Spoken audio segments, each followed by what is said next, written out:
Le 5 avril 1939, à Littlehampton, dans le comté du Sussex, en Angleterre, Aquabelle fit sa première mise à l'eau au chantier naval William Osborne, où elle a été construite.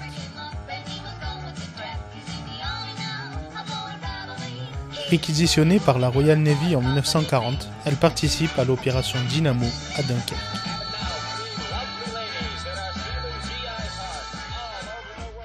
Aquabelle a participé à l'opération Dynamo, qui consistait à évacuer depuis les plages de Dunkerque une partie des soldats qui étaient entassés. Je rappelle, pour la petite histoire, que Dunkerque, c'était 750 000 soldats, 400 000 étaient sur les plages, et 340 000 ont été sauvés, dont, je dois dire, 130 000 Français.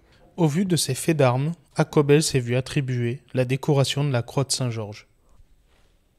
Aquabelle a non seulement participé à l'opération Dynamo, mais ensuite, pendant toute la guerre, a servi de bateau de reconnaissance, de patrouilleur, et aussi a été, dès le début 1941, a fait partie d'une petite flottille de bateaux en bois qui s'est destinée à repérer les mines flottantes et les mines magnétiques pour les permettre de les faire sauter.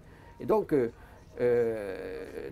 toute cette période de guerre, Aquabelle a très bien marché, fonctionné, etc. Et donc, elle a été décorée de la Croix de Saint-Georges. C'est donc le drapeau que l'on voit ici. Fond blanc avec une croix rouge, qui était le drapeau d'origine de l'Angleterre. Et donc, cette Croix de Saint-Georges, on peut la voir uniquement sur les navires de guerre, ou de la Navy, quand il y a un amiral à bord, donc il y a la Croix de Saint-Georges, ou sur Aquabelle et d'autres petits bateaux, pour tout ce qu'ils ont fait pendant la Deuxième Guerre mondiale. Abandonnée près d'Aigues-Mortes, elle est retrouvée à l'état d'épave en 2009. Son sauvetage commence avec une équipe de passionnés. L'association Les Amis de l'Aquabelle est née. Les Amis d'Aquabelle,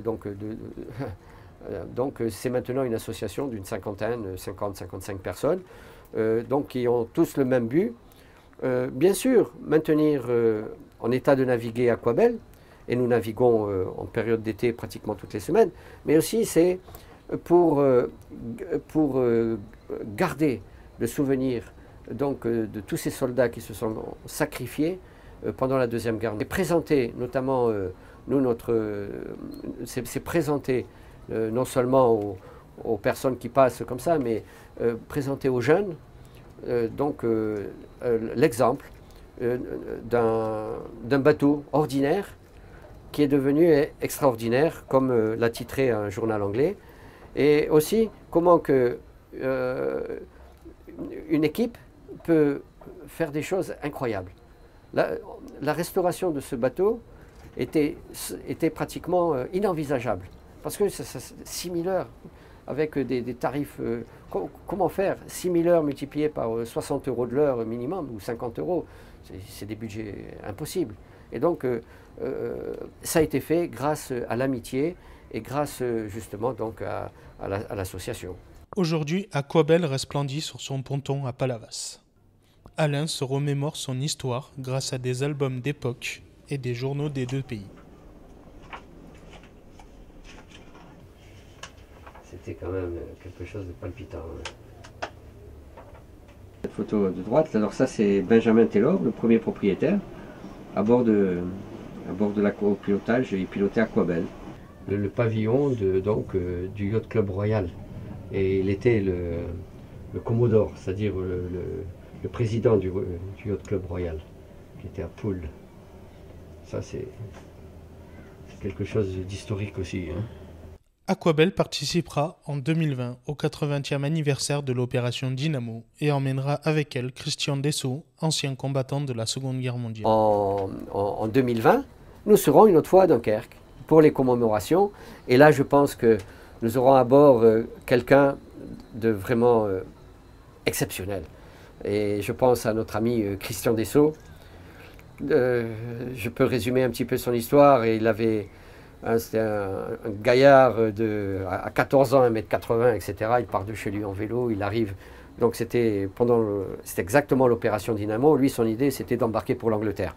Il arrive là, non, on n'embarque pas les Français. Pour l'instant, c'est que les soldats britanniques. Bon, il attend sous les bombardements, il voit les bateaux arriver, partir. Beaucoup de bateaux ont été coulés.